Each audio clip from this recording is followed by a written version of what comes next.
I really don't want to start the first episode or show of Wrestling with Saint that's happened in so long, because we haven't had this in so long. Like, I haven't done a Wrestling with Saint in a minute, and I don't want to start it with football news. I really don't, but I really have no choice. So bear with me for a second. ESPN, when you think that these motherfuckers can't get no worse or Snoop no lower, they go ahead and fuck up Tom Brady's retirement. They don't even give Tom Brady the respect to allow him to announce his retirement. Just because they wanted to announce it first, they got to be the ones who... Tom Brady retired today, okay? And I'm pretty sure he is officially retiring.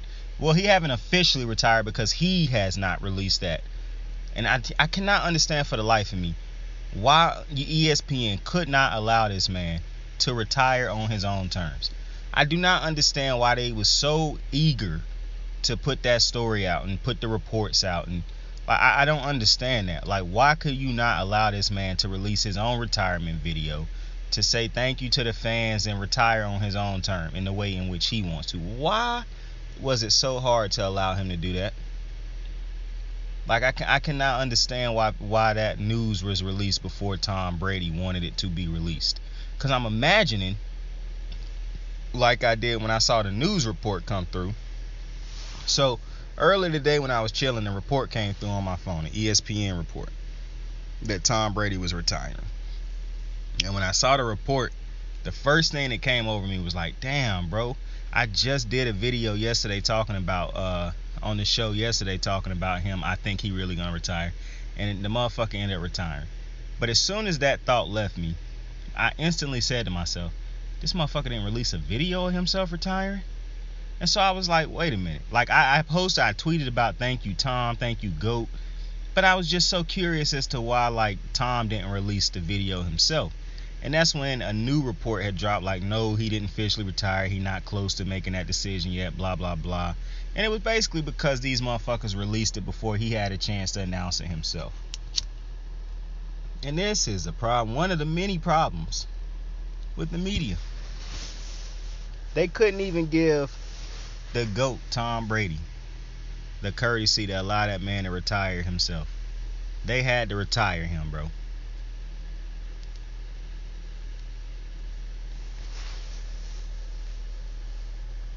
Unbelievable. The older I get, bro, the more I'm realizing there's no respect in this game. None. But with that, I'm gonna have a separate Tom Brady video that's specifically dedicated to Tom. I done already started working on the Tom Brady edits. I feel like this is some of my best work. I love Tom Brady. He is definitely the GOAT of my generation. So I just wanted to say that first because, you know, that really pissed me off, man. That they couldn't let that man go out on his own turn, retire himself. But with that being said, I appreciate y'all for joining me, man. I appreciate y'all for joining me. I appreciate y'all for checking me out. So much content out there. So much content. You chose to fuck around and kick it with me. So, hey, we officially kicking it. 2022 Royal Rumble, bro. It is upon us. It has come. It is gone. It was a great show. I say all these WWE pay-per-views that I watch is a great pay-per-view. If it was a bad one that really didn't pique my interest at all, I would say it. But they haven't had a pay-per-view in a minute that just I wasn't feeling all the way through. So the first match of the pay-per-view, Roman Reigns taking on Seth Rollins. Now I know I didn't even my tribal chief Roman Reigns, your tribal chief, our tribal chief Roman Reigns took on Seth Rollins, and the match ended via disqualification because Roman wouldn't let go of the guillotine. But Seth Rollins, yo, this dude pretty much goated, bro. This idiot came out to the Shield thing, and he came with the Shield gear on, walking through the crowd. This dude don't take shit serious, bro. This dude, bro. It was a good match. I mean, Seth hit Roman with the peace of mind. You know, that's what I call it. He hit him with that flurry pretty early. He hit him with a power bomb, the shield bomb. That's what they called it on the announce team. He hit the shield bomb on Roman through the table. It was a lot of good little spots in this match, but I know some people not going to be happy with how the match ended. I'm not really mad about how it ended. Like, Roman beat the absolute shit out of Seth. I wish Seth had a sold the ass beating a little bit better. I understand Seth kind of unhinged, whatever you want to call it right now. I just don't think he sold that ass whooping at the end of the that match is good. Like, I like how Roman hit him in the back, kind of like symbolism for when Seth did it the Shield back in the day. And that's really what this storyline was built on, kind of. Like, it was a quick storyline. I know people going to be mad about that, but people bitch about everything when it comes to WWE, bro. You literally can't win with the WWE when it comes to some of these fans. And what's funny to me is I'm starting to see posts on the Twitter now where if WWE posted something, or well, not even WWE, when some company, when some account posted about a WWE release, before it, all the comments under it would be like, oh, WWE wasted another talent. This dude could have blew up. He could have been a star. That's all you saw under the comments, right? Now I'm starting to see comments like, they ain't taking over it all the way, but I am starting to see WWE fans is starting to tweet under them shits and be like, yo, every time they release somebody, I say this same bullshit. Like, y'all make a big deal out of this shit every time. Like, yeah, like I'm starting to see people fight back and be like, yo, y'all wilding with this, bro. Dead ass. Companies release. It's funny to me that you only hear it when WWE release somebody and people get mad about that, but you never hear it when other companies release wrestlers, and you never see this type of anger with other companies when they release a superstar. That's all I'm saying.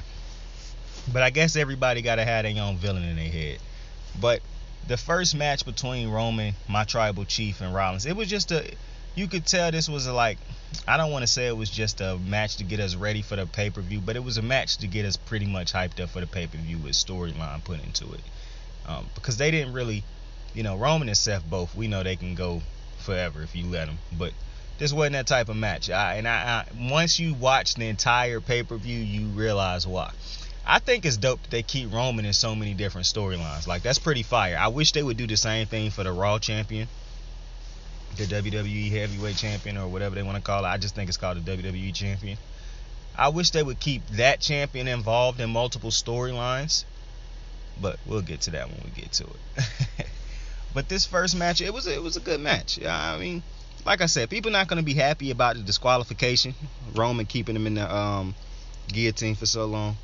But I think the end of the match, the stuff that happened after the match, to me, Roman beating the life out of bro with the chair, like he mangled the chair, beating the shit out of him with it.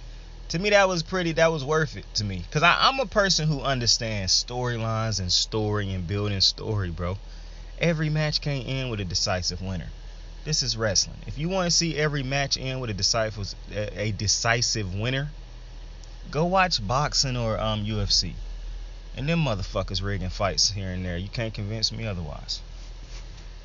But, so basically saying that, I don't understand why people would be mad at the end of that. I mean, I guess if you just but listen, what you got to understand is, I think some people want these storylines to be like, they always end with a decisive winner. But it's hard to keep storylines rolling when somebody continue to lose decisively. Like, it's hard to continue to build stories when people losing decisively all the time. That's why you gotta have these type of shenanigans. I feel like I shouldn't have to explain this to wrestling fans, but for some reason you have to explain this type shit to wrestling fans, bro. It's weird. But I don't have a problem with the way that match ended. I like the match. I like the two dudes in it. I like the storytelling. Could they have put on a far better match? Yeah, and we know they could have, but that wasn't what this match was about. You gotta understand what each match is, what's its value and shit like that. And we got WrestleMania rolling around the corner, bro. So just calm down, hold your horses, bro. I'm pretty sure Roman and Seth is gonna have a great match. Plus, Roman and Seth have had great matches before. So, you know what I'm saying? And the way this ended, Roman doing what he did, Seth can still, after he regroup and whatnot, basically say Roman still hasn't beaten me in a match that matters. So listen, the storyline's not over. If you're mad about the way that ended, bro, calm down.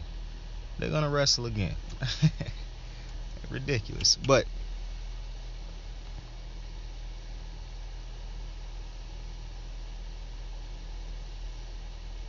I'm sorry for that awkward silence right there. That was very weird. I was reading, took a lot of notes for this pay-per-view, because a lot of, it's not that it was a long pay-per-view. I don't really care about pay-per-views being long. I like long pay-per-views, to be honest with you.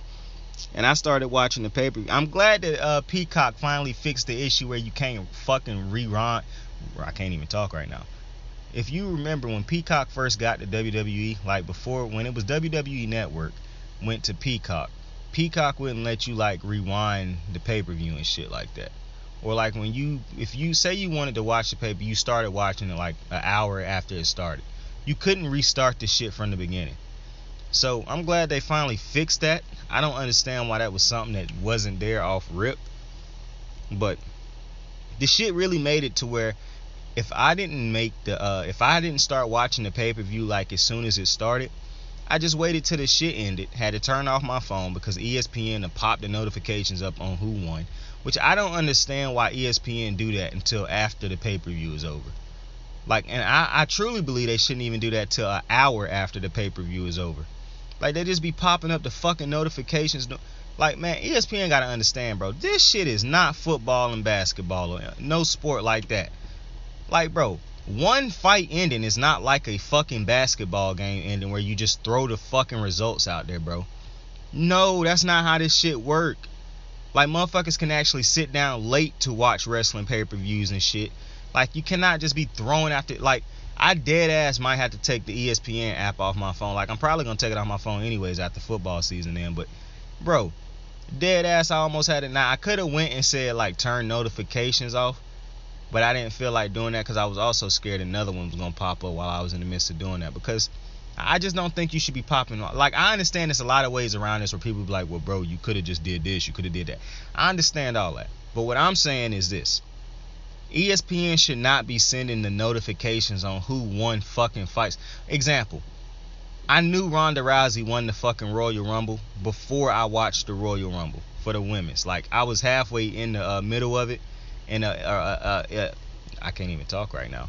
A message popped up on my phone, an alert, a notification popped up on my phone saying that Ronda won the Royal Rumble. And so instantly I'm like, man, what the fuck? And so that shit pissed me off. So from that point on, I had to turn my phone over basically and ignore every incoming text, call, alert, everything for the next couple hours because I didn't want ESPN to keep sending notifications on who won the fucking fights. So ESPN gonna have to get better with that, bro. Like I said, it don't make sense that after a fight you would send through who won the fight, bro. Like, this is not basketball, football, or no sport like that. Like, after the entirety of the pay-per-view is over is when you should start releasing the results and shit. Not after each match, bro. Like, what the fuck? Like, that's crazy to me. Maybe they always done that and I never paid attention to it. But like, the way Peacock worked before was either I started watching that shit when the pay-per-view happened, or I had to watch the shit after the pay-per-view happened, just based off of how Peacock worked, bro. But like I said, I'm glad they fixed that, and ESPN need to fix that bullshit, bro. Because that shit was wild, bro. That shit was absolutely wild. But Seth had a pedigree. He hit a pedigree in this match. It's a shame. I'm going to be honest with you. Roman tried to hit a spear in this match and it turned into a pedigree. I wish Seth would stop hitting the pedigree. Especially if it's not putting people away. Because that's Triple H's move, bro. Like, I don't like it that so many people hit the super kick. Shawn Michaels sweet chin music. I don't like that everybody get to use that move and it don't put people away. You know what I'm saying? Like, so Seth hitting the pedigree on people all the time and it not putting people away. Yeah, that kind of, And I understand some people saying, well, listen, the reason it don't put people away is because it's not Triple H hitting it. Like, he don't hit it as great as Triple H hit it. And I do get that. But still, it's kind of like, damn, bro, stop hitting Triple H's finisher and not having it put people away because it's hurting the finisher.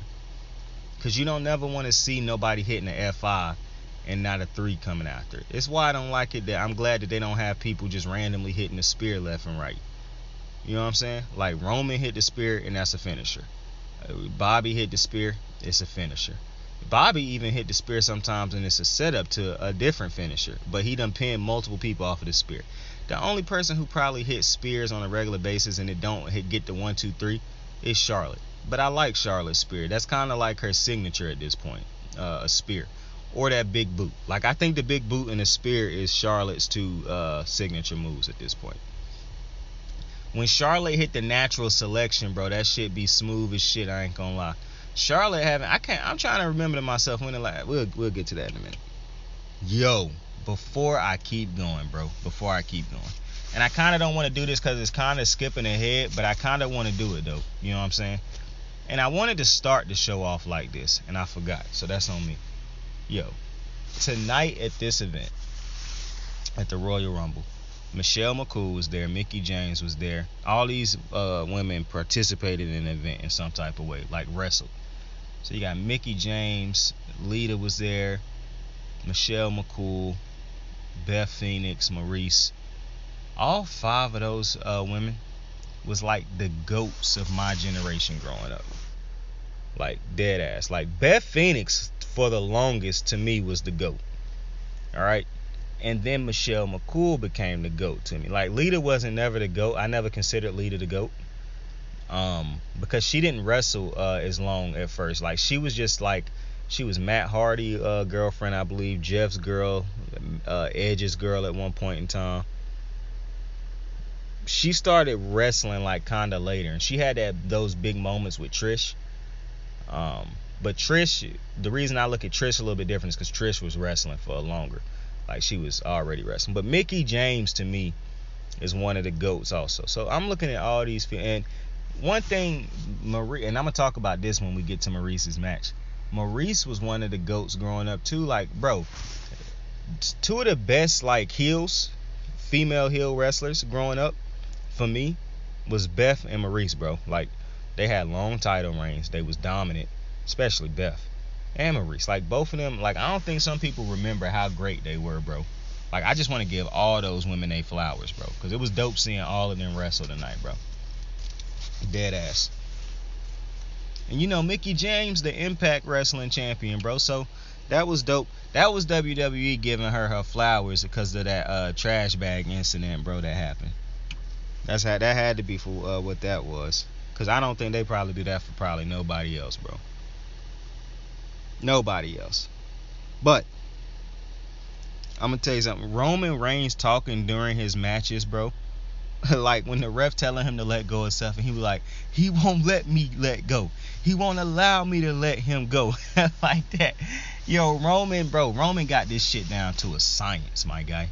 Roman got this shit down to a science. I was thinking to myself, and later on the night I confirmed it.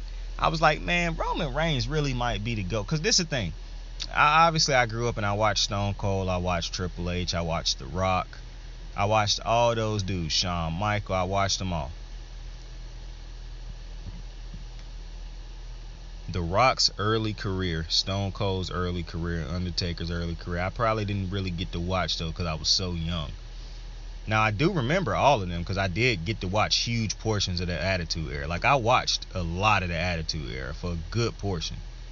I've watched Roman Reigns from the moment he came in as the Shield till now. It's different when you get to watch somebody's entire career from start to finish. Even though I got to watch the majority of Stone Cold and The Rock's career and Triple H's career, because especially Triple H, because he had such a long career. Like, Triple H, one of my favorite wrestlers of all time, because I've been watching Triple H for legitimate years, it feels like. Like, I've been watching Triple H for probably the entirety of my life. I think Triple H has been an active wrestler, except for like the past couple years. And that's why I always appreciate when he get back in the ring for big moments and shit. Now, he never win those matches, but I always appreciate when he get back in the ring. And it feel like he get hurt every time he get back in the ring. So I understand that he don't need to be getting back in the ring as often, even at all, even since it feel like he get hurt when he do the one-offs. But I love Triple H. I done seen, I didn't get to see the beginning of Triple H's career when he was Hunter Hearst Helmsley, or I don't remember it as vividly, because it was so early and I was so young. But DX, all his shit with Shawn Michaels and shit like that, I remember all that. Kurt Angle's the majority of his career. I got to see bits and pieces of Brock early in his career, and then, well, I seen a lot of Brock actually, and then I've seen the entirety of Brock after, when he came back to the WWE after UFC. I saw him during the UFC. Like, I done seen so many of these guys' career, right? I've seen legit every single part of Roman Reigns' career. Like, it's like his entire journey, I've been on that journey with him because I done got to see it. And that's the same with Seth and a lot of these guys. Big E, Kof, like all these dudes you grow an attachment with because you done been on this ride with him. The Miz. I know some people hate The Miz. I love The Miz. I done watched The Miz from the moment he came in wearing that stupid ass hat and his stupid ass outfit to the moment people hated him for winning that beating John Cena. I remember the fan. I remember when The Rock helped him beat the Cena at WrestleMania, and he was an afterthought and all that. I done seen every single piece of The Miz's career, bro. And you appreciate these dudes when you done grew up with them basically your entire lifetime. Roman Reigns is quite possibly the GOAT in my eyes. And that's not a shot at Triple H, Stone Cold, Undertaker. I've never looked at The Undertaker as the GOAT. So I'm just going ahead and let you know that right now. I've never looked at The Undertaker and was like, that's the GOAT. I understood The Undertaker's role growing up. Like, when I grew up, he was on SmackDown all the time. And to me, The Undertaker was like a transitional champion. He had moments where he would be a great champion. I'm not saying Undertaker was never a great champion, but Undertaker was a character that never needed a title. Like, he would win the title, but it would always end with somebody taking it off of him that started their long reign. You know, Edge, Triple H, Batista, like multiple people would take the title. Cena, I can't remember if Cena was one of the people who took it off.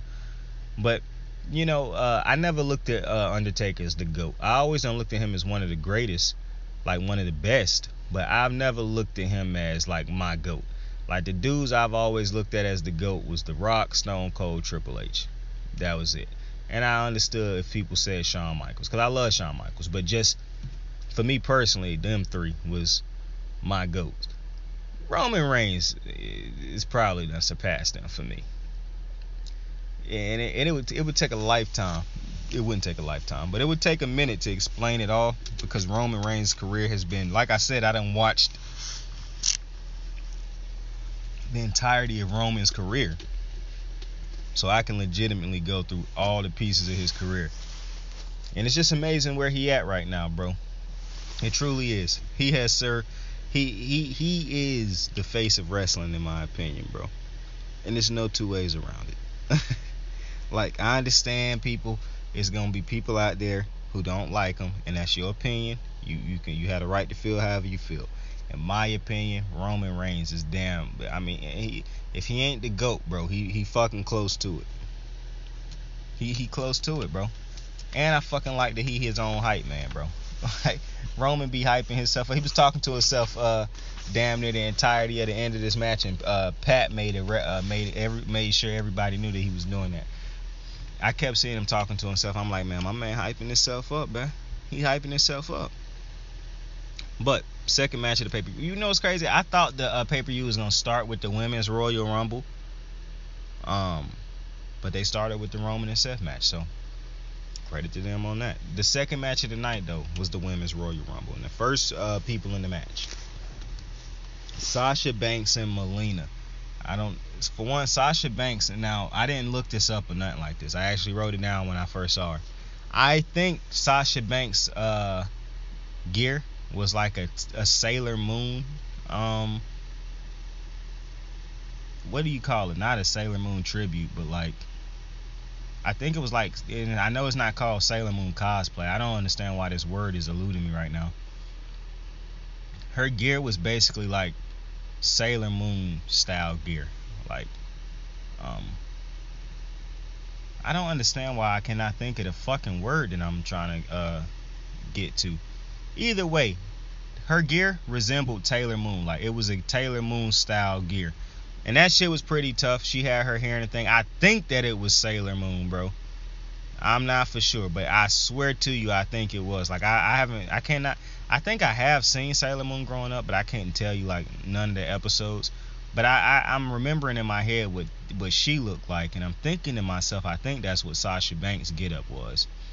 Either way, Sasha Banks is a dime, bro. Like Sasha, I'm not trying to objectify women or nothing like that. I'm not gonna say nothing crazy, but I mean, if I can't say that Sasha Banks looked absolutely unbelievable, then I mean, what the fuck are we doing?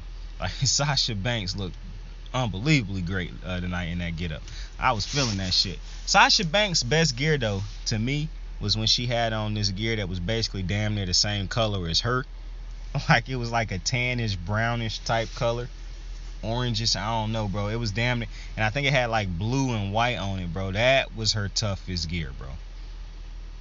Everybody was liking her gear that she wore to WrestleMania with Bianca. I wasn't really feeling that get up. I ain't gonna lie. I wasn't really feeling that one. The green and the I wasn't feeling that. But Molina, she came out with the red carpet and whatnot. Now I'm seeing people, maybe I just wasn't paying attention heavy enough, but I swear I thought I was. But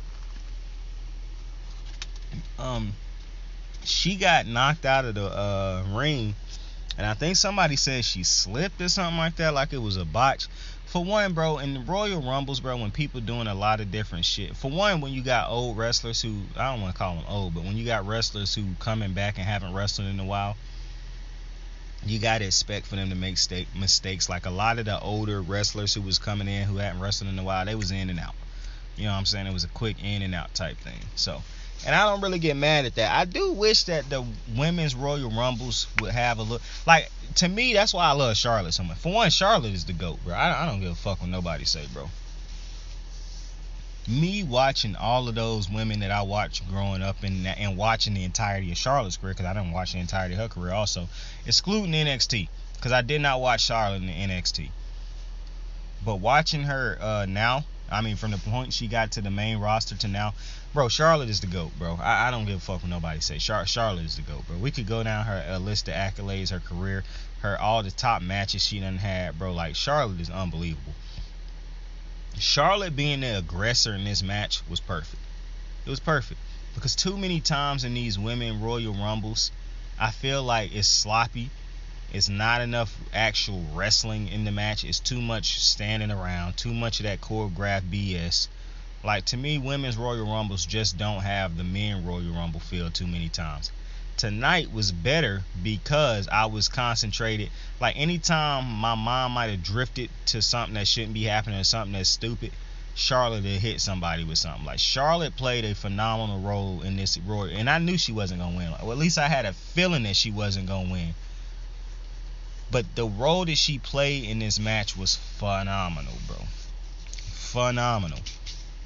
Actually, I didn't know if she was going to win or not. When Ronda came out, then I knew for a fact she wasn't going to win. But I gave that away. Ronda Rousey made her return. And I guess I should have saw this shit coming with all the reports the last couple of weeks about Ronda, WWE wanting Ronda back and whatnot. And Ronda just had a child, so credit to her on getting back after, like, I think she had a child like last year or 2 years ago. So credit to Ronda.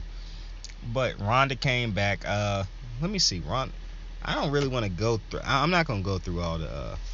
Actually, yeah, I guess I can't hit it real fast. So, you know, in the Royal Rumble there, I'm gonna hit real quick on all the people who came out in their order.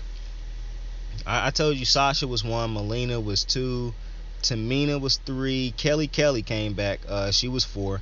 5th was Aaliyah. Aaliyah had Kelly was a quick out too, by the way. Aaliyah had this shirt on, and when she hit her quick little move when she got in the ring, she ripped that shit off like she was Hulk Hogan. No, not like Hulk Hogan, bitch ass, because he ripped his shit off slow. Aaliyah ripped that shit off fast as hell and was hyped as shit, bro. I don't understand why they do so many close-ups on Aaliyah's face all the time. Like, I feel like she get more close-up shots than anybody right now. Like, they for some reason they just love doing these fucking close-ups on Aaliyah's face. But yeah, I like that early energy. But Aaliyah came out 5th. Liv Morgan came out 6th. I was feeling Liv Morgan all black fit. That was fire. Hella fire. Queen Zelina came out 7th. Bianca Belair came out 8th. Dana Brooke came out 9th. She had a fire ass fit on that shit. I think it was like a Vegeta fit or something. I ain't for sure, but the gold and blue was fire. Michelle McCool came out 10th. I used to think Michelle McCool was the GOAT growing up at one point in time also. She was like Charlotte Flair before Charlotte, bro. Sonya came out 11th. Jacket on means she is an official. Jacket off means she is a competitor. She had the jacket on for a little minute. That was the 11th entrance. The 12th entrance was Natalya. The 13th entrance was Cameron, the Funkadactyl. She used to be a Funkadactyl. Now, Cameron looked unbelievably great, bro. Like, when I first saw her come out, for one, I didn't even recognize her by name. I forgot what they called her when she was here.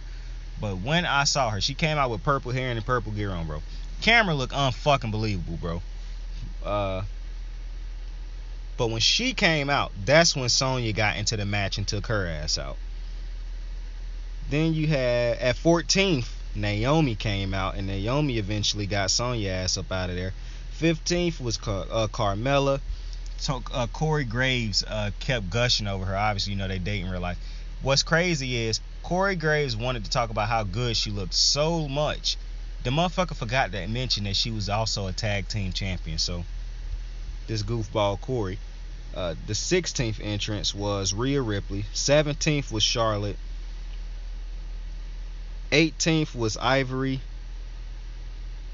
19th was Brie Bella. 20th was Mickie James. 21st was Alicia Fox. 22nd was Nikki Ash. 23rd was Summer Rae. 24th was Nikki Bella. 25th was Sarah Logan. 27th was Molly Holly. 28th was Ronda Rousey. 29th was Shotzi.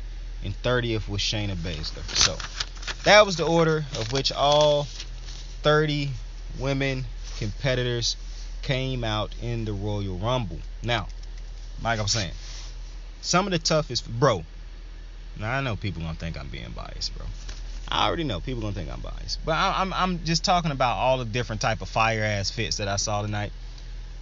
Charlotte Flair just gets it, bro. She gets it. For one, her thing has been the queen since day one. Like, her moniker has her character has been the queen. And do you know how hard it is? Like, I just want to take a second real fast. Do you know how hard it is to live up to the character that Charlotte has had for all these years, bro? Basically, Charlotte knew she was projected to be the GOAT for a long time. They put her in these high-pressure situations. They put her in these high-pressure... And I don't even think they done her character any type of justice all this time. Like, I do think they book her good and stuff like that. But I think it's at times where the fans will try to bitch and complain about Charlotte being so great, Charlotte being good, Charlotte win too much. And then the WWE start doing this goofy-ass booking. Like, the fans can take full credit for Becky Lynch, bro. And I don't want to take nothing away from Becky Lynch and whatnot, but Becky Lynch's rise came with the fans being... complaining about Charlotte winning and shit. Becky Lynch's rise didn't come just because of how great she was and nothing like that. And like I said, that's gonna sound like I'm hating, but I'm not hating.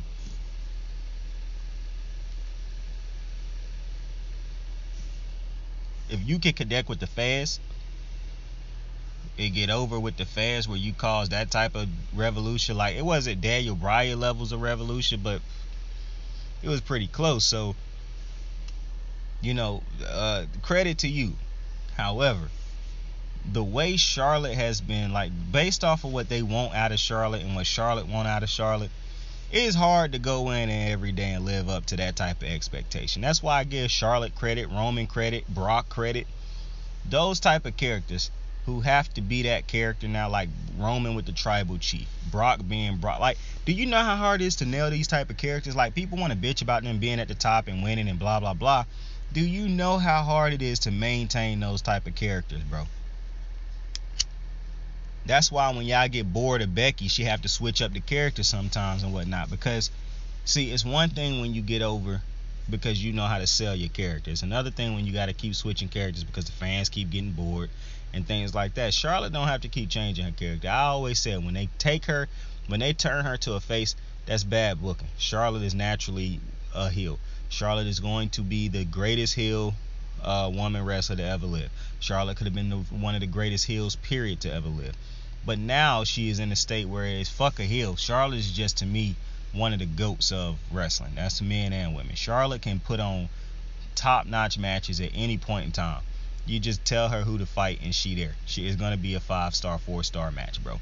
And I don't really care about 4 or 5 star matches and shit like that and starring up matches, as long as this shit entertains me, bro. That's all I'm looking for.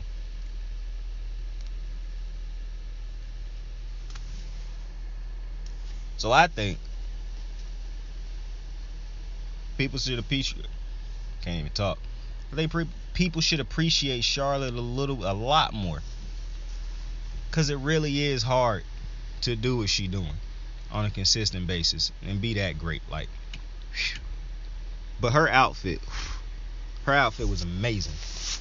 She had one of the better outfits too. She looked kind of like an ice queen, like a diamond studded queen. Like her whole fit was fire, bro. Her whole fit was fire. I loved her fit. Like I said, Liv Morgan's fit was fire. I was going back and forth with myself on how much did I like Bianca Belair's fit. I think they need to do something with Bianca's fit. Like, it's not that Bianca got a whack fit, but I think Bianca done evolved out of having her name all over her fit. You know what I'm saying? Like, just Bianca Belair, Bianca Belair, Bianca Belair. You know what I'm saying? Like, give her like some type of logo or something. Give her some other type. And Bianca can dress. That's what's crazy. Like, Bianca always got on nice fits, like going to the ring or like in segment spots and shit like that when she talking. So I don't understand. Like, and like I said, her gear wasn't like bad or nothing like that. I like Bianca's gear, but I feel like it could have been better. You know what I'm saying? I think we can get her gear to a point where it's super fire without having to have Bianca Belair written all over the gear. That's all I'm saying. That's all I'm saying. Queen Zelina's gear was straight. I couldn't decide if I really liked it or not. And usually she come out with fire over the top gear. Tonight it was just mid to me. Like, it wasn't hitting me like Charlotte's did, Liv Morgan's. Like, when I saw Liv's, I was like, yo, I fuck with that. That's that all black fire right there. Sasha's gear was fire, like I said. Let me see. Who else has some fire ass gear, bro? Michelle McCool's gear, I wasn't really feeling that one. That army fatigue, I know that's what she used to have back in the day, but I feel like they could have upgraded that a little bit. The army fatigue played out, bro. Dana Brooks' gear was fire. I still quite don't understand how Dana keep getting in these matches and shit, because Dana is the queen of botches in my opinion, but I'm not gonna spend too much time on that. I remember seeing Rhea Ripley's gear and kept thinking to myself, does she just like pumpkins? Or is this like I don't understand why if her gear always feel Halloween inspired to me. And obviously I understand the character that Rhea Ripley is. Like, I understand the goth character and all that. Like the hardcore rock star type of character or whatever. I understand her character and how her character dressed. I'm specifically talking about having pumpkins on her gear. Like, what the hell? That confused me. I'm not gonna lie. And I fuck with Rhea Ripley. I like Rhea Ripley's character. I like how she dressed. Some people be talking shit to Rhea because they be like she look like a man or some shit like that because her muscles and shit. That's some real insecure shit to me. That's weird. I fuck with Rhea. I like Rhea. She ain't Charlotte, but ain't nobody Charlotte except for Bianca, because I think Bianca is on that level. Can get to that level. Let's see.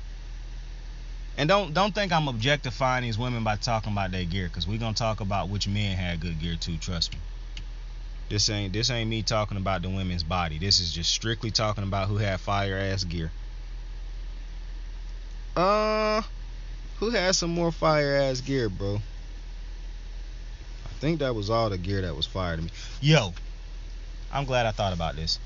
While I was watching, Brie Bella's entrance is still irritating as hell. That Brie mode bullshit. That's hella irritating. But the Bella twins eliminated a couple women in this match, bro. And this shit was hilarious. Nikki Bella. I just want to say this. I be throwing shade at Brie. I haven't done it now because I wasn't doing this about when I was throwing shade at Brie, and she's not an active wrestler anymore. But when it comes to Nikki Bella, bro, Nikki got to get some flowers from me, because I actually like Nikki. Nikki's late part of her career when she had that title run, where she kept doing that fucking finisher where she landed on her knees, which I always thought was a fire finisher, but a bad finisher, because I'm not gonna never agree with nobody, falling on their knees like that with the weight of somebody else on their back to come down on those knees. Also, like, I always felt like they should have changed her finisher a little bit to where she landed like on her stomach or something rather than her knees, because even if you put knee pads on, That's just a hard type of thing to do on a consistent basis, especially if you ever fuck up the wrong way and the weight come down too much, or the wrong way where you take on too much weight and you come down on those knees hard, you could blow your knees out. So I was never a fan really of her always having to hit that finisher. But Nikki Bella late in her career when she went on that little title run, that was some of the best work she did. That's what made me start liking her and was like, okay, Nikki Bella can do this. You know what I'm saying? I'm not looking for her to be the greatest. Like, when I'm looking at any wrestler, I'm not thinking that every man should be AJ Styles in the ring or Seth Rollins. I'm not thinking every woman should be Bianca Belair, Sasha Banks, or fucking Charlotte. No. I'm not thinking that.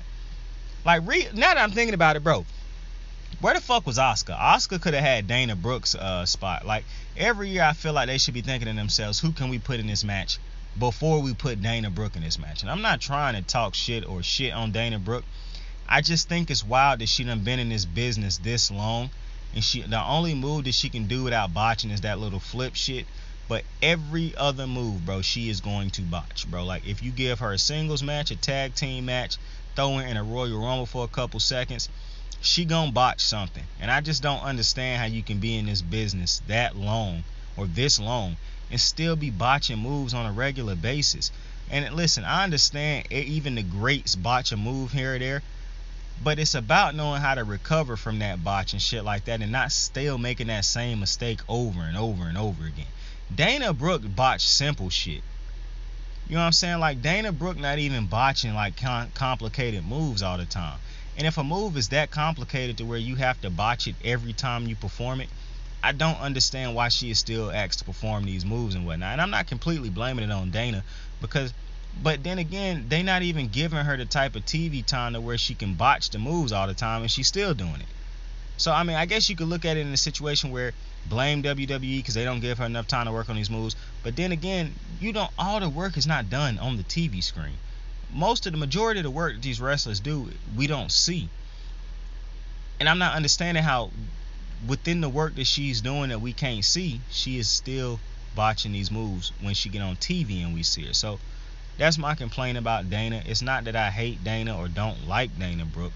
I just cannot for the life of me understand how she does not look like she has gotten better over the years. Example, I think Alicia Fox is one of the most wasted talents in the WWE. Like, I'm not one of them people who talk about, oh, WWE wasted this and that, but Alicia Fox came up in a generation where they had no respect for female wrestlers. Female wrestlers were just supposed to look good and shit. Alicia Fox had to play a role of a crazy, deranged female. I never really was feeling that role for her, but she did the most she could with that role. Now every time they see her and she come back, it's like, oh, crazy Alicia Fox and whatnot. So I'm not really a fan of that. But also, if you really watched Alicia Fox, she was a good wrestler. She had the height, she had the looks, and to me, looks don't really matter, to be honest with you. But I understand that is a part of every business, I guess.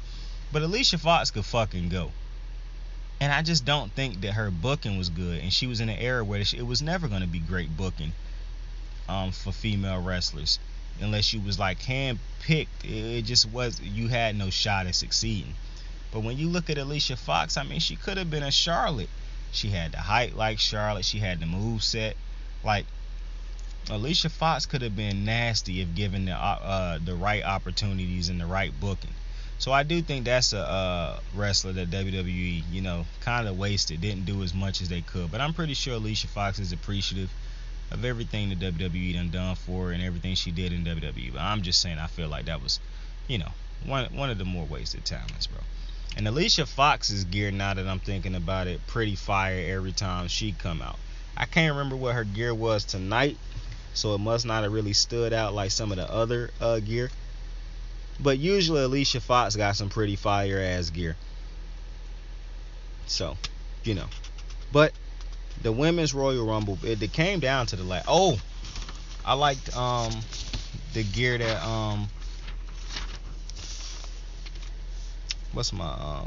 Shayna Baszler had on some fire ass gear. I liked her color scheme on her gear. She had the white and shit on. Anyways, the last four women in this match was it was Bianca Belair, Charlotte, Ronda, and Shayna. Now, Charlotte ended up eliminating Bianca and Shayna because Charlotte basically was doing this the whole match, where she was the ultimate opportunist. Actually, Edge was on the show and he wasn't even the ultimate opportunist on the show tonight, bro. That belonged to Charlotte. Charlotte and AJ in they matches, and I'll get to AJ when I get to him. Every time somebody like was in a stupid situation where they put themselves in harm's way or where they was trying to eliminate, Charlotte came in and cleaned house. I didn't even write down all the eliminations Charlotte had, but I'm pretty sure Charlotte had the most eliminations in the match. Every time I looked up, Charlotte was eliminating somebody, especially with the big boot, bro. I'm telling you, I just fuck with Charlotte's big boot so much, bro. When she hit somebody with that shit, boy, she hit him clean. That is a fire move. I love that move. Charlotte's gear was so fire tonight, bro. Because I'm thinking about her gear while I'm thinking about Charlotte, bro. Charlotte just gets it, bro. Charlotte gets it. But ultimately, Charlotte ended up getting eliminated by Ronda. Now, this is what's interesting to me because you got Ronda back. Now,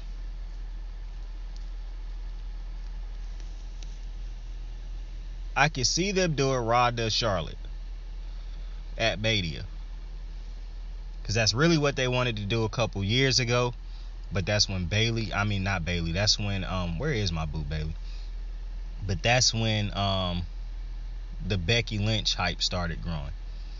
And the way that match was booked at Mania, you can tell that they basically had planned for it to be Charlotte Ronda because they carried the whole match. Becky just came in the end and got the pin. Those are the type of matches that irritate me the most, unless it was like legitimately a heel doing it. Becky was like a fucking face and whatnot, and everybody kept talking about, oh, she the GOAT, she the GOAT. I just don't understand the criteria that y'all motherfuckers use to call people the GOATs, but I could see this Charlotte. Listen, my fantasy one day is going to come true. Bianca Belair, Charlotte Flair, headlining WrestleMania. That's what I want to see. Put a title on the line. I could care less which one it is. That's what I want to see, because I know for a fact that will be one of the greatest women's wrestling matches of all time. I just know it. However, with Ronda coming back, that could mean that Charlotte is about to face her at Mania. But I would really like them to try to hit a swerve and to give me Bianca Belair v Charlotte, and then have Ronda face Becky. That's what I want, but I'm pretty sure that's not what's going to happen, because you got Charlotte, you got Ronda. You're definitely about to make that type of money. Like, yeah, that's a big money matchup. And I understand some people will say, well, Becky versus Ronda is a big match. Yeah, that's a big matchup too, but you need to understand how WWE views Charlotte. I understand fans like Becky, even though deep down, I truly realize, I know that Charlotte is the GOAT. Fans let me know that every day based off of how they start to boo Becky out of nowhere because she get boring to them and shit. You boo Charlotte because you hate that she win. You boo Becky because you get tired of the gimmick and you ready for something new. You tell on yourselves every day. But I understand Becky v Ronda could be a good match, but I just know that Becky v Charlotte v Ronda that's the match to make, unless you can get Bianca Belair v Charlotte. But I'm really almost certain they'll probably give Bianca, because you're not keeping Bianca Belair off of WrestleMania. You can forget about that. I'm almost certain they'll probably give Bianca Belair Becky at WrestleMania. My concern is if you put Ronda on Raw, because I'm not, and this, I hate that I'm finna say this, because I'm not this type of fan that don't want to see somebody win all the time just because I like somebody else. Because if it makes sense, I'm cool with it. But I don't want them to get into a situation, because Ronda, when she was there the first time, her booking made sense to me. Like, she wasn't booked bad. Like, she wasn't booked to just beat everybody outright, just dominating people. She had great booking. and it made sense. The only reason people started booing her is because people like Becky Lynch. But her booking made sense. Now, I wonder, do you keep the same consistent booking, or do you just, go crazy with her? Because I don't want her to run through Bianca. That's the thing. I don't want Bianca Belair's momentum to be killed because you got Ronda Rousey. Because I do understand what Ronda represent, and I understand the money that Ronda bring in. But Bianca Belair is going to be a big money-making superstar one day, as long as you continue to push her the way you've pushed her. Like, you hit kind of a roadblock since she done been on Raw and been out of that title scene. And I understand you can't have somebody living in the title scene all the time, even though you can if you do it the right way. But I just don't want her to get phased out of the title scene if Ronda picks Becky. Now, what I'm interested in is if Ronda continue to get good, because before she left, Ronda was getting better and better in the ring. I wonder what a fight with her and Bianca looks like, because I can see them booking Ronda and Shayna eventually. That would make some sense. I could see that. But I mean, Bianca versus everybody, bro, is just a dream match. Really, her and Charlotte is what I want to see. Her and Charlotte properly booked. A proper feud with her and Charlotte, Bianca and Charlotte. I want to see that more than I wanted to see the Bobby Brock. Like, that's the match that is engraved in my mind right now. On like the top, that's the top of my bucket list fights right now, of my dream matchups right now. Bianca Belair v Charlotte Flair at WrestleMania. That's my top match right now for my dream match. I gotta see it. Got to. And I want it to be like a passing of the torch type of match, bro. Like, that's what I want.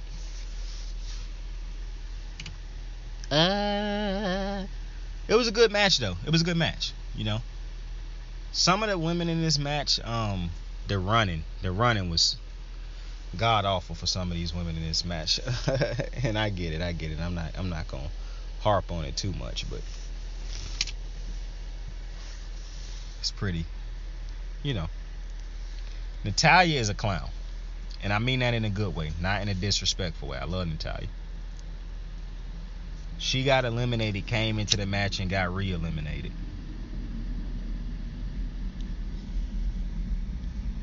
Natalya knows her role, bro, and I fuck with people who know they role and do the best they can in their role.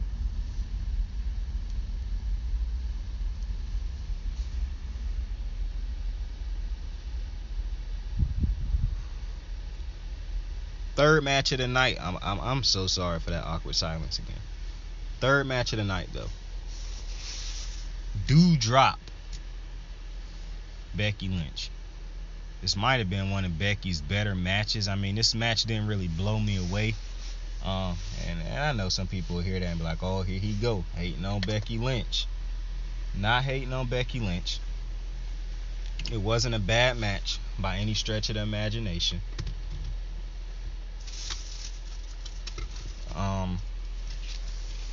I'm not really the biggest fan of Becky Lynch's moveset.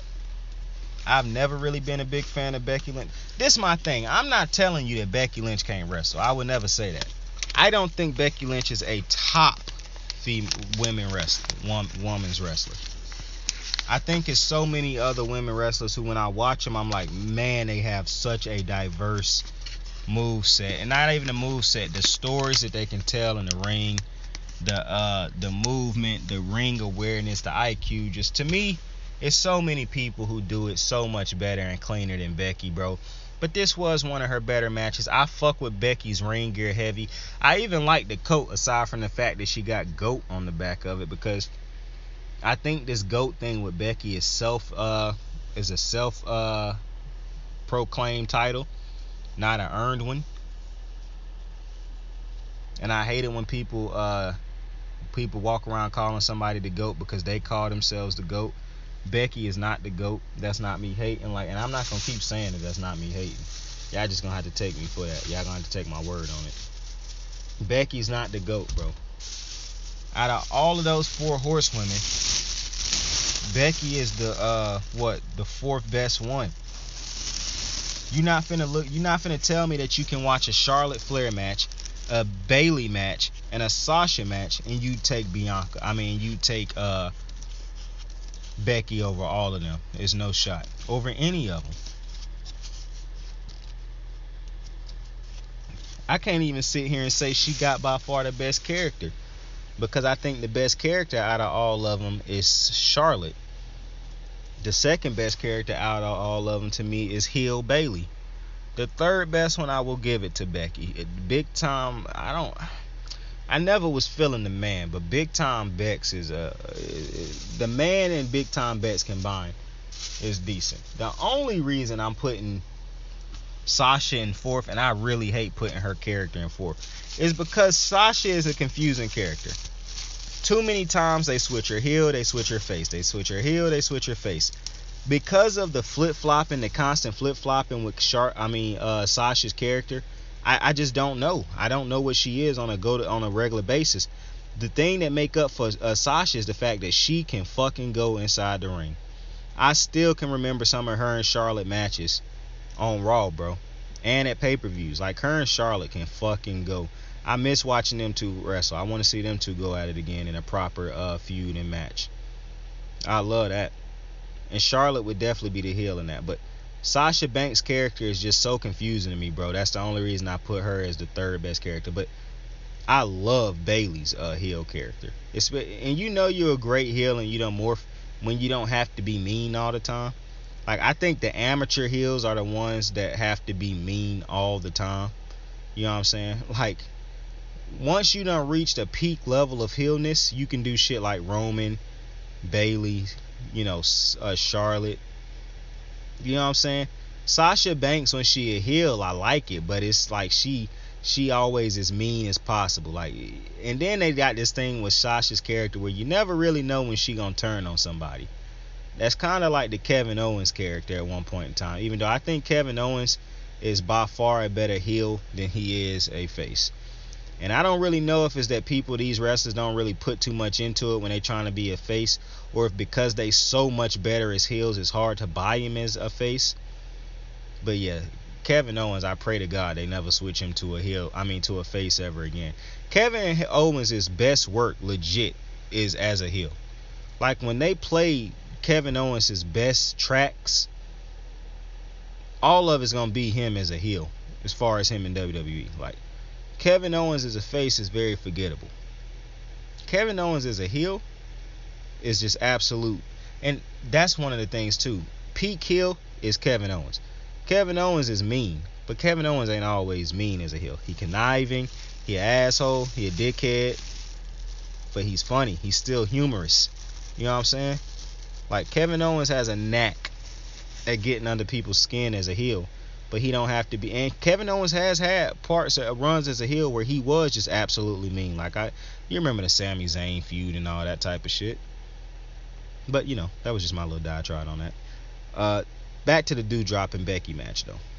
Doudrop ended up losing this match, but Doudrop ended up hitting a fucking Doudrop on but she hit the little running senton off of the rope where she landed on Becky's back, bro, and I dead ass thought Becky might have broke something in her fucking back, cause Becky is so small, bro, and so, like, I don't want to call her skinny, but Becky is so small, and I'm not comparing her to Doudrop's weight. Becky is just small. Like, Becky is just looks very small, and Doudrop landed on her back, and I dead ass thought Becky had a broke something in her back, bro. I was like, Jesus fucking Christ. And Doudrop actually hit her with another one later on in the match on her stomach, and I was like, Jesus Christ, I don't know how Becky gonna be feeling this shit tonight or in the morning. I promise you. But Becky ended up, and there was a lot of near falls in this match, but Becky ended up winning this match off of a top rope. But I don't even know what they call it. It's like the rock bottom, but I don't know what Becky called her move. But it was basically like the rock bottom. She hit one off the top rope to win it. I call it the John Cena finisher, where John Cena got to get on the top rope. He used to always get on the top rope to hit it like a super FU or a super attitude adjustment. I remember back in the day when everybody was hitting moves off the top rope, bro. They just called. Was y'all living through the time where everybody was hitting they finishers on people backwards? And so WWE put them shits in the game, like backwards RKO, backwards twist of fate, backwards FU. Like, that shit was wild, bro. But Doudrop ended up looking. Now, I said this wasn't a bad match by any stretch of the imagination. I didn't really enjoy this match as much. Like, this was probably my least favorite match on the whole card, because it was kind of an inconsistent flow to the match. Doudrop did throw her ass into some steps. Like, she missed Becky and ran right into some steps. That shit was crazy. Doudrop was kind of doing shit in this match that kind of made me think of how they used to book Batista as the big, strong dumbass. You know what I'm saying? Oh, I Batista. I strong. I run through wall. You know what I'm saying? They book motherfuckers like, I'm the juggernaut, bitch. Like, and I don't really understand that. Being big and strong don't mean you're a dumbass. So I really don't understand that type of booking. But yeah, they kind of had Doudrop being a fucking idiot for a lot of different moments in this match. Ultimately, she did end up losing it to and I mean, nobody thought Doudrop was winning this match, I don't believe. But they did do a good job at making people think that Doudrop was going to win this match, because Doudrop had some different moments. But I just don't think Doudrop at the level yet where you can put the title on her and have her going into WrestleMania, because I truly believe either Becky about to face Ronda or she about to face Bianca Belair. Because how do you keep Bianca Belair out of WrestleMania? Is no shot. No shot. And then you look at the other, people on Raw. That's why I say they could possibly bring Ronda over. Because there's so many different people for Charlotte to face on SmackDown. It's not really a shit ton of competition on Raw outside of Bianca Belair. You know what I'm saying? And you could get the Bianca Belair and Becky feud going for a while, based off of the fact that it's really nobody. Because I don't think it's anybody believable right now that you could have beating Becky and Bianca on a regular basis. I understand they trying to build Liv Morgan up, but she not at that level yet. Like in the Royal Rumble, bro, when Sarah Logan got back, she got emotional over seeing Sarah Logan. I'm like, yo, how can you be the champion when you lose sight of the goal that fast, bro? That's ridiculous. That's ridiculous. So I definitely can't see her winning against Bianca, and plus I understand what Becky represent. Like, no, am I the biggest Becky fan? Absolutely not. But I understand what Becky represent, bro. Becky ain't no fucking scrub no more. Like, she is a name now. Like, if you beat Becky, that's big. Now, to me, beating Becky ain't really as big as beating Charlotte. It never will be. But beating Becky Lynch is big. You know what I'm saying?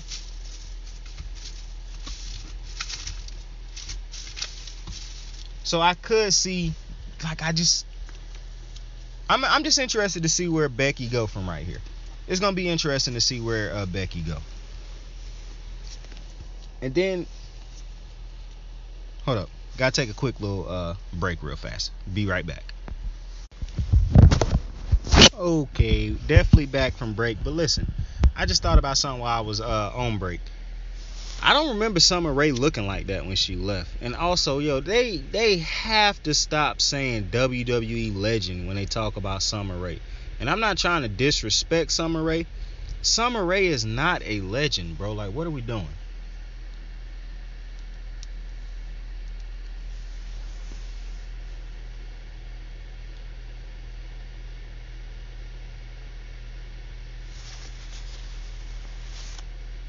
I'm not trying to be disrespectful to Summer Rae, but I couldn't tell you one Summer Rae match off the top of my head right now. But I'm almost certain Summer Rae didn't look like that when she left.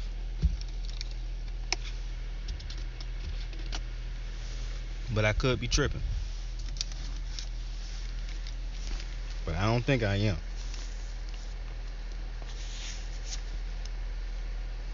That's all I'm saying. No disrespect, though. Fourth match of the night. Bobby Lesnar. Boy. Bobby Lashley, the Almighty, taking on Brock Lesnar, the Beast Incarnate. So, you know, Bobby came out with MVP, the white, black trunks, fire. Brock came out looking like a motherfucking Viking, the full beard. I love Brock with the beard. Full beard, hyped, looked jacked, came out with Paul, did his little, trot around the ring. All smiles and shit, bro. I don't know what it is, and even one of the dudes said it on commentary, bro. Brock Lesnar smiling. I don't know why that's scarier than Brock Lesnar not smiling. But Brock Lesnar is living his best life right now, because, boy, had a smile from ear to ear. And this was a good match. Not nearly the match we thought because I don't want to say, because I enjoyed the match. I even loved it more than I thought I was because of the ending. Because like I said, I appreciate storytelling. I think we're going to get Brock and Lashley in the future. And I think it'll be a feud that's heavily based on them, with no attachment to Roman Reigns in it. Or maybe we won't. But that will be a wasted opportunity. Either way, the match started with both dudes giving each other suplexes, German suplexes. Brock is just a joy to watch right now. I love Brock Lesnar. I always have. But seeing him so live right now, it's like seeing him when he first got into the business. I don't know what's making Brock so happy right now, but hey, I'm happy he happy. But it was a good match to me. I know some people gonna hate it, but this was a good match to me. The ending of the match, Brock ended up hitting. Bobby ended up putting Brock in the hurt lock. The way Brock got out of the hurt lock was basically hitting Bobby, like pushed.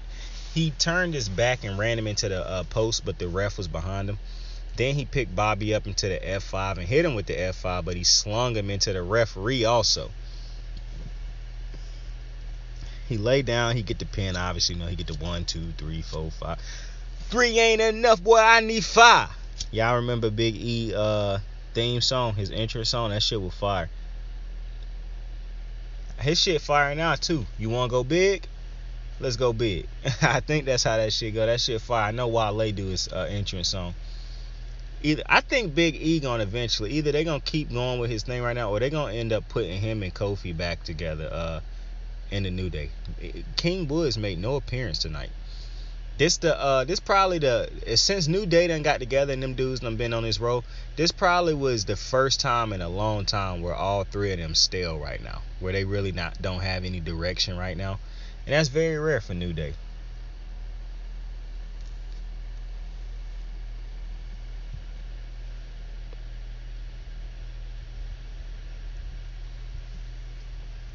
Sign of the times, possibly. Even Kofi botched his thing tonight. We'll get to it when we get to it, but New Day needing that resurgence, man.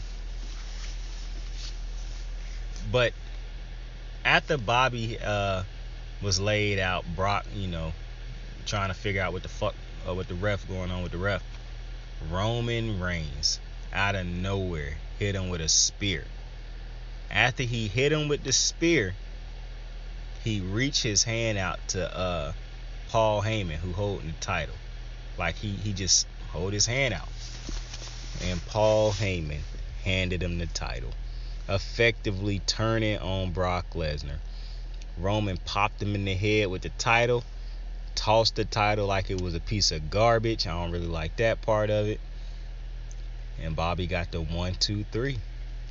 And your new WWE champion, Brock, I can't get shit right tonight. And your new WWE champion, the almighty Bobby Lashley, two-time WWE champion. The almighty is effectively in business. What is called the almighty era, is effectively in business again. Never really left business, but business is booming once again. I'm interested to see what feud he go to next, because obviously I know he not going to Brock right now. I think Brock's definitely, they're going to finish that Roman Reigns Brock Lesnar feud. But who does Bobby get next? Do we restart the Big E feud, get him a proper feud, him and Big E?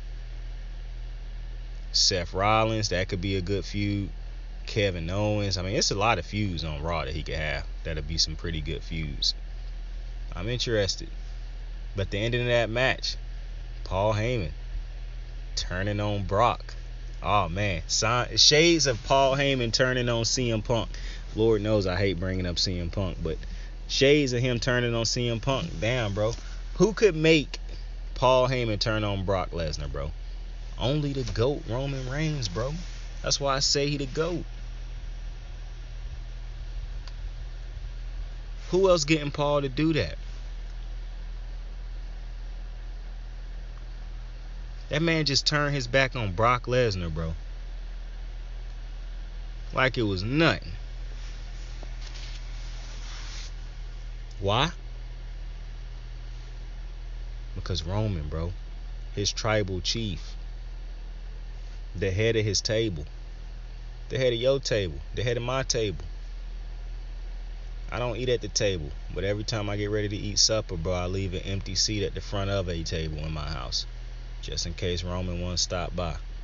And if he did, I would eat at the table, just to make sure he was the head of that table, to let him know, like, I respect him as the head of the table, bro.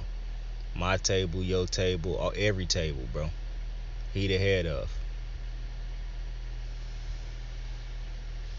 Shit smooth, bro. I was thinking this when Roman was standing there smiling and shit. I was like, and I'm very confident in my self, so I can say shit like this with confidence. Roman's a very good looking guy. If I was creating a WWE champion, he would probably look a lot like, you know how JBL used to say about Randy Orton? If you was creating a WWE champion, Randy Orton is what he would look like, carved out of granite and all that shit. That's Brock Lesnar, bro. I mean, that's Roman Reigns. Like, if I'm creating a wrestler on WWE 2K, he probably coming out like Roman. Probably gonna have a more fire ass move set though. You know what I'm saying? He gonna have the best moves out of everybody. Some of his regular moves gonna be motherfuckers finishes. Now, I don't do that disrespectful shit where my dude hitting RKOs as a regular move, bro. I used to play with my homie, bro. My homies, a whole lot of my homies used to play this game. But one of my homies used to have RKO as one of his dude's regular moves. And that motherfucker would hit that shit on people like 40 times a match, bro. We used to do Royal Rumbles and he'd be walking around just hitting niggas. I mean, hitting motherfuckers. Oh, buddy. He'd be just walking around hitting motherfuckers with the RKO, bro. That shit was crazy. At one point in time, motherfuckers didn't realize. I remember one time he hit so many motherfuckers with that shit, and I was like, yo, man, how the fuck do this dude keep getting his finisher, bro? And that's when we realized, yo, this motherfucker used the RKO as his fucking regular move. And this was what's funny. He knew that he was going to be able to beat somebody with that shit because it was going to throw somebody off mentally. That's what's funny, because motherfuckers got so good at pushing the jump out of pin button. Even when it was like at the smallest bar, motherfuckers was getting good at timing that shit up and getting it in that motherfuckers would start having to play like mind games, hitting motherfuckers with. Like, we got so good at reversing each other. Real dudes, like, if you really want to have some competition, take the reverse limit off. You should never play with that bullshit on anyways, because you should never have a certain amount of times you can reverse a move. That's stupid. But you take that off, obviously put it on the hardest difficulty. Watch how many times you get your finisher reversed, bruh. Just watch. Motherfuckers started having to find different ways to set up their finishers, bro. Because motherfuckers would always reverse finishers. That's how good me and my homeboys. Now, I was the best. It was very rare I lost, bro. I could toy around with and we was like real life with this shit, bro. Like, we was creating feuds in game and shit. You had motherfuckers turning on each other out of nowhere and shit. And when you got turned on, bro, you felt that shit, bro. We had one homeboy, bro. He really used to get emotional about this shit, bro. I'm not going to say his name on here, bro. But he really used to get emotional about motherfuckers turning on him, bro. It was crazy, bro. It was crazy. And then my one homeboy, Jalen. Now, I can talk about Jalen, because Jalen, he don't give a fuck. That motherfucker Jalen used to be the main culprit, bro. He started rivalries and ended them bitches. Like, he would hop in rivalry after rivalry before he even was finished with one. He usually lost them, but he could get you to where he annoyed you so much where he could get you. Now, the one time one of the reasons I never got mad at Jalen for getting at my other homeboy, the emotional one. It's because one time that emotional one, he played me. And he wanted to have a tag team match for some reason. It was just me and him. So I'm thinking to myself, why did this dude want to have a tag team match when we could just have a one-on-one match? Like, that was weird. But he was like, man, I already know I'm not going to beat you one-on-one. So I'm like, but why would you want to have a tag team match? Like, so we do it. I pick my team. He get his team. But the thing was, he was like, we can only play on one character. So I'm like, oh, that's cool. The computer can be my other character. I don't care about that.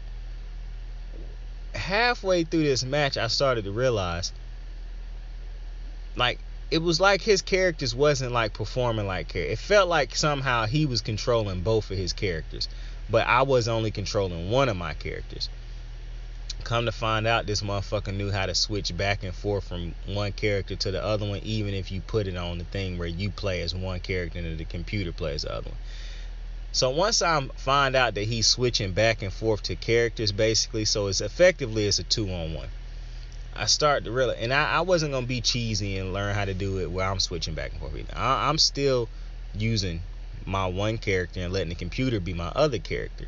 But this dude legit, me and this motherfucker probably had like an hour plus long match because of how long it took me to beat this motherfucker because of all the tricks he was using, bro. Like, this motherfucker was on a different level of grimy when he woke up that day. When he woke up that day, he said, I am going to do that. For one, this dude was just sitting at home trying to chalk up different type of slime ways to beat me. When he finally found one, this motherfucker really sat at his house and was like, man, I'm a perfect this shit. I'm beating this motherfucker today. And still ended up losing to me. But anyways, let's get back to the 2022 Royal Rumble, shall we? The 5th match of the night. It couple versus the Grit couple. I did not know that was the name of these two couples, bro. I dead ass was just gonna say Edge and Beth Phoenix taking on Maryse and The Miz. But they had names. Either way, huge shout out to fucking Maryse, bro. So, for one, I want to say this. I don't understand WWE doing this thing where they act like Maryse can't wrestle, where they book her to act as if she is not a great wrestler. Because anybody who watched Maryse back in her prime knows that Maryse is a great wrestler. Maryse can go. Like, so I'm not really understanding sometimes why they book Maryse as if she cannot wrestle. I also don't understand why they book Maryse sometimes like she's scared, because Maryse never played that character. Maryse, if you remember, in her prime was like the one that was feared. Like, she was a badass. So that was weird. Now, I'm not complaining all the way, because I understand it when it comes to Beth Phoenix, because Beth Phoenix was the badass, was the bully when I was coming up. But I just don't like them booking Maryse as if she can't wrestle, because I clearly know that Maryse can wrestle, and I've seen Maryse in her prime. Maryse was a champion for a very long time, and she wasn't no paper champion. So that was interesting, booking Maryse as if she couldn't wrestle. That was very weird. But aside from that, Maryse hit Edge with a motherfucking Hurricane Rana. You had her hit her finisher on Beth. She hit the motherfucking hair flip. Maryse, and like I said, bro, it's not objectifying women. I'm just throwing the credit where it deserves. Miz is a winner, even when he lost this match tonight. That motherfucker get to go home to Maryse every night, bro. Good Lord have mercy, bro. Maryse is absolutely stunning. Somebody tweeted like Maryse is like an hourglass, and how you create, like when you put in outfits on different type of models, carat figures, whatever, and you saying like this is how it's gonna look, and it never looked like that when you put it on, but like it looked like that when like Maryse looked amazing. Her and The Miz both had fire ass gear on tonight. I wasn't really feeling Edge and Beth's gear. Like the color scheme and shit, really wasn't feeling it. Like, I got it, but I just wasn't feeling it. Miz and Maryse's gear was fire. Like, straight up. Absolutely. I love the red, the glittery red or whatever it was. All that shit was fire. To me, the Miz and Maryse had fire gear. And this was a good match. Like, this was a way better match. Maybe it's because I never come into these matches with, like, super high expectations for certain matches. Like, I know where my expectations should be set. Like, I feel like some people look at these matches and they go in there thinking they finna see AJ Styles wrestling or some shit. Like, and that, learn to adjust your expectations. Now, I wasn't coming into this match absolutely with no expectations. I did want to see Beth and Maryse do something. And I got my wish. I got more than that because both of them did multiple things.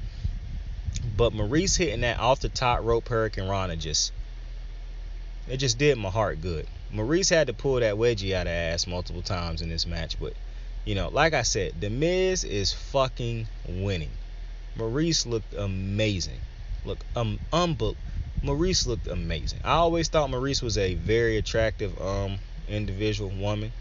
I always thought she looked good, could dress, all that. Maryse is amazing. Maryse looks absolutely amazing. But like I said, not a fan of them acting like Maryse can't wrestle, because I've seen Maryse wrestle in her prime.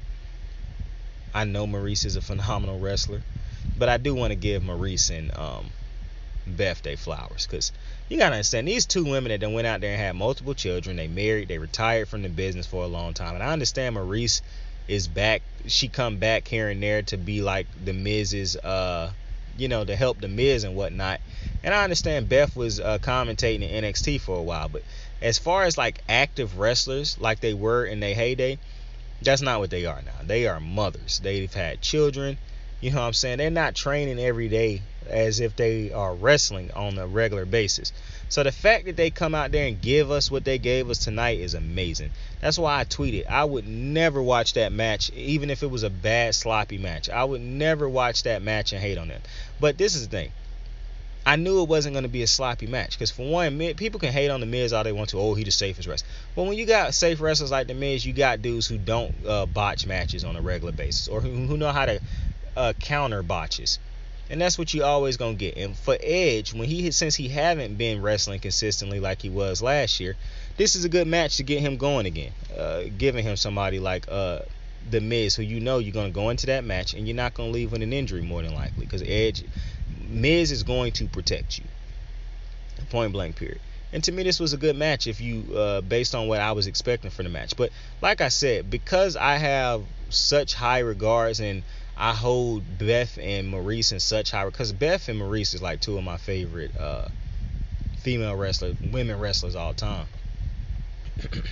But because I'm not one of them bozos who came into this match just thinking that they was average women, average wrestlers or some shit like that, I actually came in expecting them to do something, because they legends.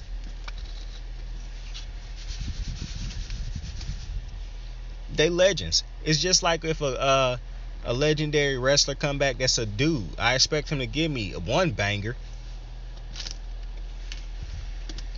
And I expect Maryse, like I said, Maryse blew me away, bro. And I'm not just talking about how she looked. I'm talking about what she did in the match.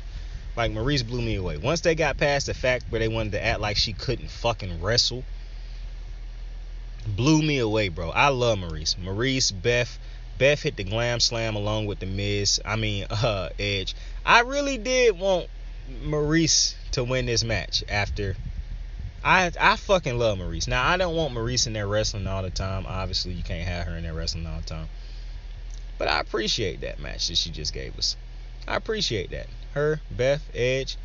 I can't keep congratulating Edge for being old and being in these matches if Edge gonna keep wrestling, alright? Like, for Beth and Maryse is different, because there's one-off things for them. It's not them, wrestling every other month and shit. Edge is wrestling often nowadays, so I can't keep giving old man Adam Copeland all this credit for wrestling. I'm happy that he wrestling. He looked great. I love Edge. I love Edge. But I can't keep giving my boy all this credit for being still going out there being able to wrestle. If my man keep making a commitment to go out there, I'm imagining he can. Now, Edge can wrestle. It's all about pacing and stuff like that. That's why you got to get him in a match with dudes who know how to pace matches and whatnot.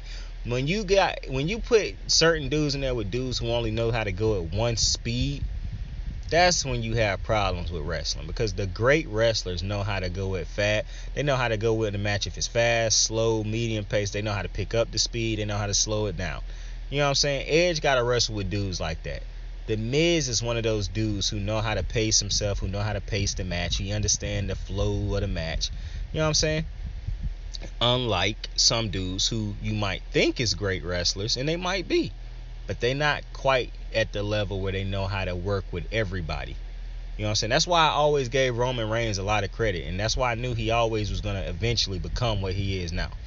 Because even though he was not a good babyface because of how much they was forcing things on him, I always said to myself, the fact that Roman Reigns he know how to wrestle with everybody he in the match with, they put him in there with Braun, they put him in there with Randy. And to this day, the worst match I had ever seen from Roman Reigns. Because you can say all you want to about Roman Reigns, I never once thought to myself about like watching a Roman Reigns match and thought to myself like, man, this is an atrocious match. The only time I ever thought that was when he fought Randy Orton at a pay-per-view. I cannot remember what the pay-per-view was, but this was a while ago, and Randy carried the entirety of the match. And the problem with Randy having to carry an entire match is Randy wrestles at such a slow pace at times that you don't really want Randy having to dictate and carry an entire match. Like, Randy is at the point where he can carry a match for you. He can even do a great job if you feel like it.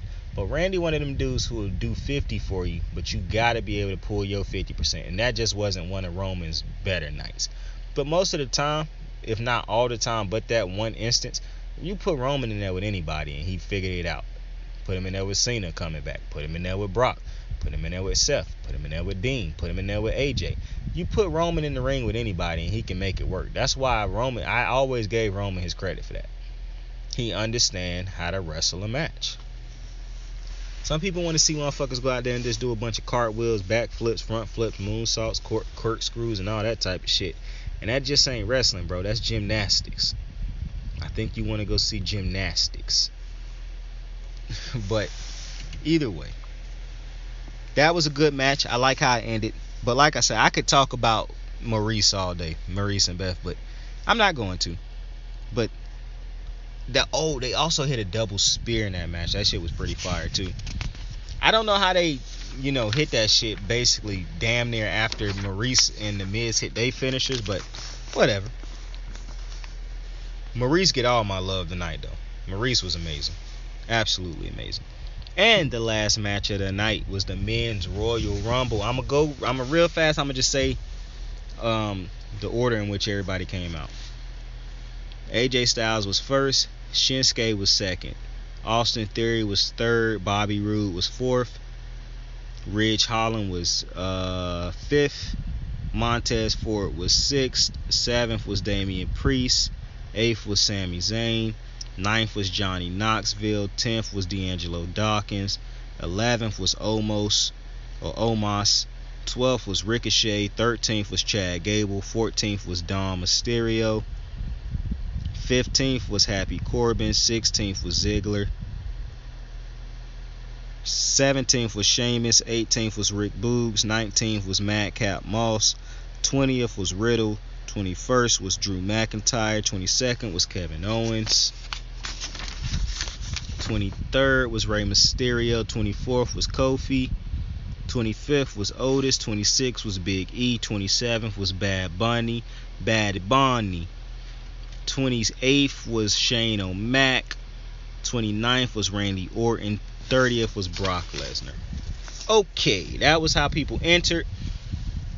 If Brock Lesnar never came into this match and if AJ had never got eliminated, I probably would have thought AJ was going to win this. Because like I said about Charlotte early, Charlotte played the role of, in her match, she made sure like it was no shenanigans. Like, for one, I love it was a point in that match where who was it that posed? Somebody posed in that match. And Charlotte did not like that shit. And she immediately attacked that motherfucker. And Charlotte posed after every time she eliminated somebody. Like Charlotte, like I keep saying, Charlotte just gets it. If I had to pick MVPs for the night, dead ass, my MVPs for the night would be Roman, Charlotte, AJ, and Maryse. Those would be my MVPs for the night. Dead ass. Because AJ basically played the Charlotte role for a long time in this match until he was eliminated by Madcap Moss and Happy Corbin. You didn't see that one coming. But AJ lasted a long time. Austin Theory lasted a long time. And also, while I was watching this match, and this is a good sign, I understood why Vince McMahon might have a liking of Austin Theory. I could see it in this match. Now, I do wish they stopped having him walk around smiling so much, because that's probably was killing it for me. But him wrestling, him selling, I always thought he was a great seller. I can't remember what match it was, but I saw him selling early, and I was like, yo, this dude's great at selling. But throughout this match, I could see what Vince probably see in Austin Theory. Austin Theory going to be a great wrestler one day. They will eventually change his name. They probably will change it to short it to probably Austin or just Theory. I can't imagine they'll keep both. They could possibly change the whole thing. He do got a bright future. I do think he will eventually, you know. I like what he was doing in the match. I like him. I could see the potential. I liked his ring gear also. He had on the red and gold. I like that. I like AJ's gear too, even though it was like the regular blue and black. I just fuck with AJ's tights, bro. P1. I love AJ. AJ, one of my favorite wrestlers all time. And he lasted a long time in this match. When he got eliminated by Mad Cat, and Mad Cat's gear was hilarious. What that motherfucker wore to the ring. Some suspenders, hella short shorts, and like dress shoes and dress socks. Mad Cat gets it. That shit was hilarious. I like Baron Corbin's shirt too. But Mad Cat's get up was her fucking hilarious. That motherfucker is also big. Pat's commentary was hilarious too, bro. I wrote some commentary that Pat had during the match. He was like, when Johnny Knoxville got out there, Pat was like, yo, this dude's dressed like a jackass. Like, this dude really was dressed like... Johnny Knoxville had to go to the back and tell Vince, like, yo, when I go out there, I want to absolutely get my ass whooped. Because he got hit with like 3 different finishers, bro. Montez, for one, AJ hit him with a 5-piece and a combo, goddamn. But Montez Ford, and you had to know Vince McMahon was not going to let Montez be on a fucking pay-per-view and not have him hit this fucking frog splash. This shit should definitely be called Frog Splash from the Heavens. Because this motherfucker gets so high on these frog splashes. I don't know how he and the opposing motherfucker don't lose all of their breath, bro. Like, all of their breath just shoots out of their body when he hits this frog. Because this motherfucker really jump as high as he can possibly jump on this frog splash, bro. It's absolutely insane, bro. It might be the best frog splash I've ever seen. But when I'm thinking about that, I want to give Edge a shout out. Because Edge hit an elbow off the top rope that was clean as a whistle. Motherfuckers ain't hitting elbows that clean nowadays. Unless it's Xavier Woods. I mean, that shit reminded me of the Shawn Michaels elbow. You know what I'm saying? After Shawn Michaels, the elbow off the top rope got kind of sloppy, bro. Bailey tried to bring it back, but Xavier Woods, King Woods, probably do it. What happened to my boy King Woods? I haven't watched SmackDown in a little minute, man. Football been, you know, it's been the move lately, but I'm going to get back to it.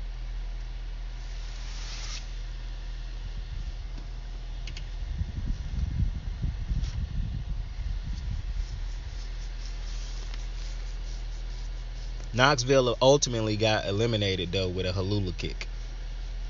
Sami Zayn got him with the Halula kick. Almost, when he came into the ring, he was wrecking shit.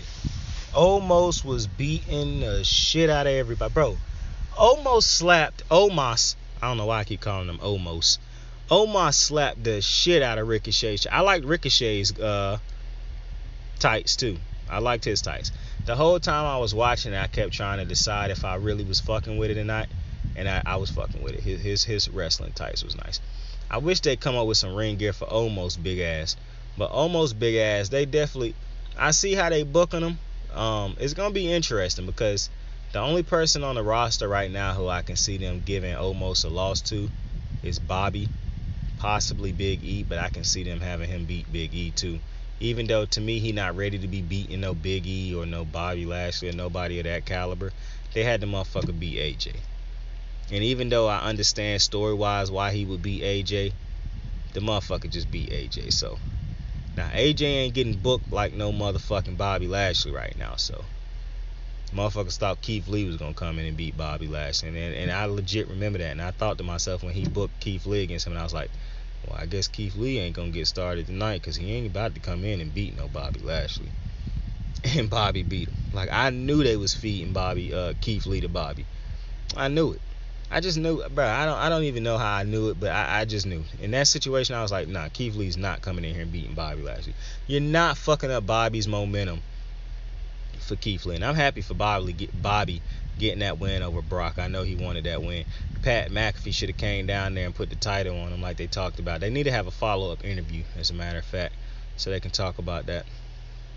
That interview was hilarious that he had with Bobby on Friday, bro. That shit had me laughing throughout the entirety of the interview, bro. Shit was hilarious.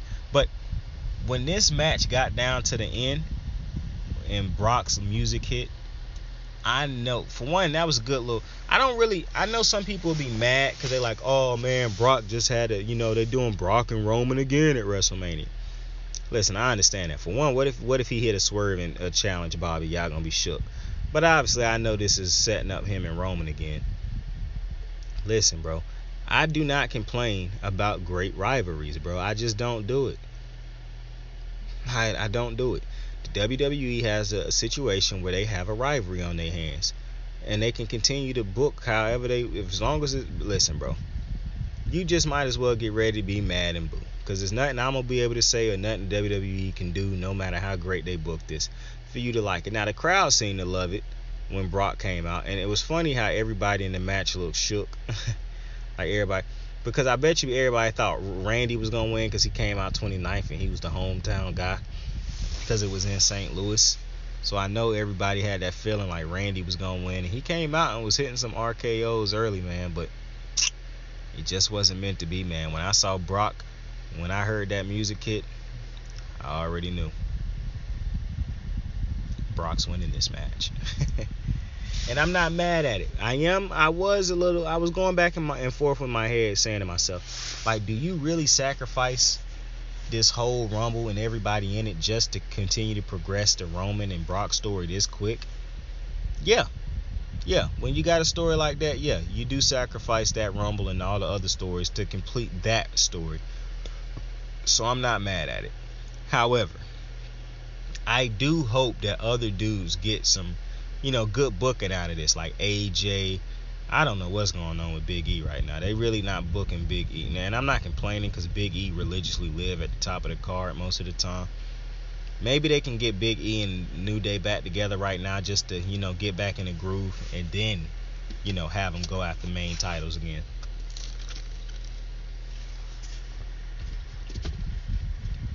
The card is just always better when you got somebody or all of the New Day participate. That's all I'm saying. But we're getting close to WrestleMania, and it was a great show. I liked the show. If I had to rate it, I wouldn't, because I don't rate fucking shows. Either I enjoyed it or I didn't. I thoroughly enjoyed this one. And the more and more I think about my MVPs of the night, I'm dumbing it down all the way to 2. And the 2 MVPs of the night for me would definitely be Maryse .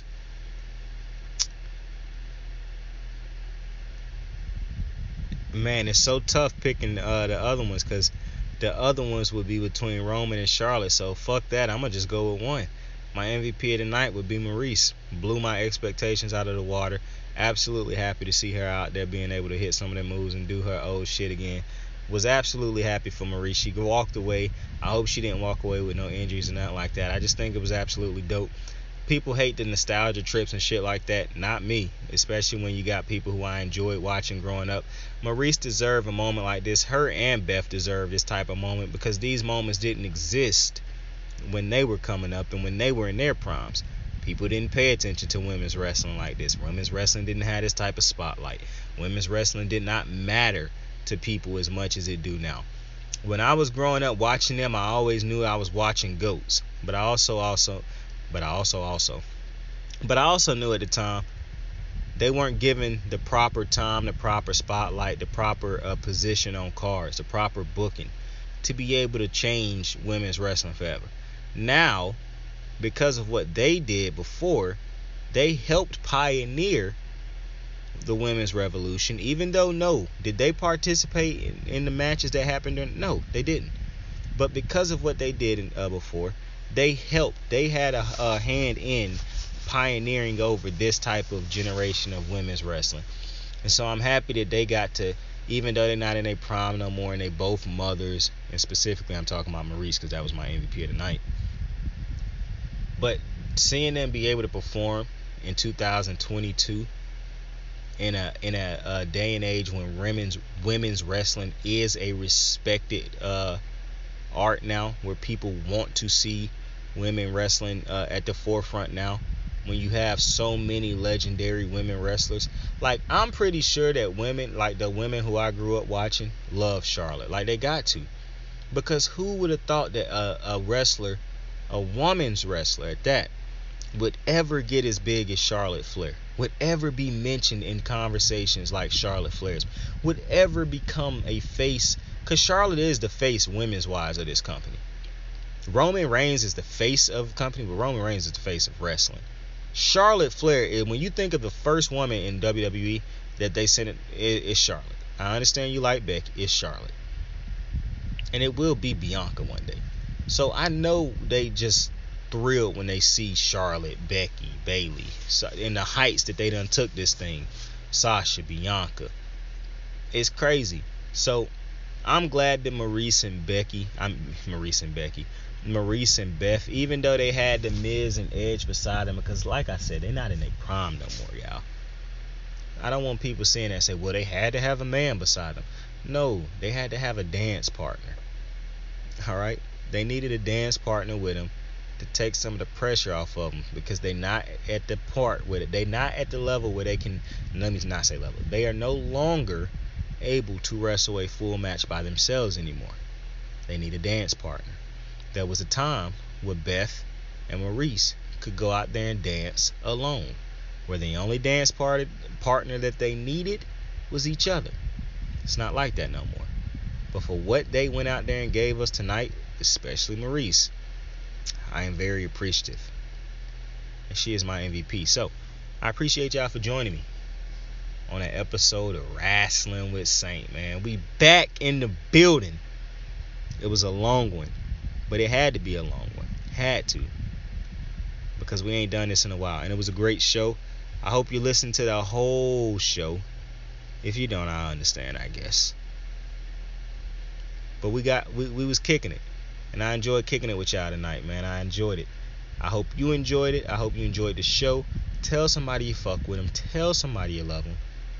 Life is very short. I realized that after something, a couple things that I was informed of recently. Life is very short. You don't know. If you putting off telling somebody how you feel about them, that you fuck with them, something like that, if you contemplating that, just go ahead and do it, bro. Because I done seen the movie with Chris Rock where he say, people say, life's not promised tomorrow. Well, fuck. What if it is? What if you do get it? Listen, I understand all that. But what I'm saying is, you just don't know. You just don't know. When I woke up that one day, let me tell you how I found out Kobe Bryant passed. I woke up one day, right? And my girl at the time, she my ex now, but at the time, I was going to the store to get me some Leafs. And she texted me, and she was like, did you hear about Kobe?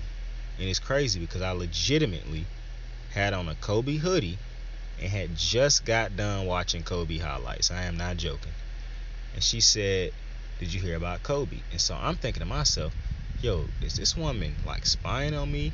Is she about to play a trick? How the fuck does she know I'm watching Kobe right now? And she said, he just died. And I look at the text and I'm like, he just died? What the fuck are you talking about? I said, man, Kobe ain't just die. And then a flood of text messages start coming through my phone. And then a flood of different breaking articles. TMZ, ESPN, Kobe just died in a helicopter crash. And my girl telling me this, my ex telling me all this at the same time. And I'm just like, what the fuck? This shit was wild, bro. It hit me like a ton of bricks. Now, I don't know Kobe personally, but I grew up watching Kobe. Kobe was my idol. Kobe was my favorite athlete to this day. And I was just like, in my mind, I was just like, I cannot believe that Kobe is dead. Like, I'm never going to get to see this dude speak again. I'm never going to get to see him interview. I'm never going to get to see him, grow with his children. That shit really just threw me off. Now imagine if that was your mom, your dad, your brother, your sister, somebody who you see on a regular basis.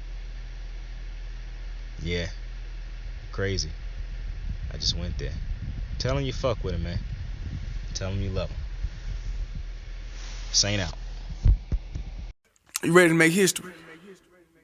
Come on now. Yeah. You know there's these two words. And when I say them, people get goosebumps cause they know what happens next. So without further ado, free smoke.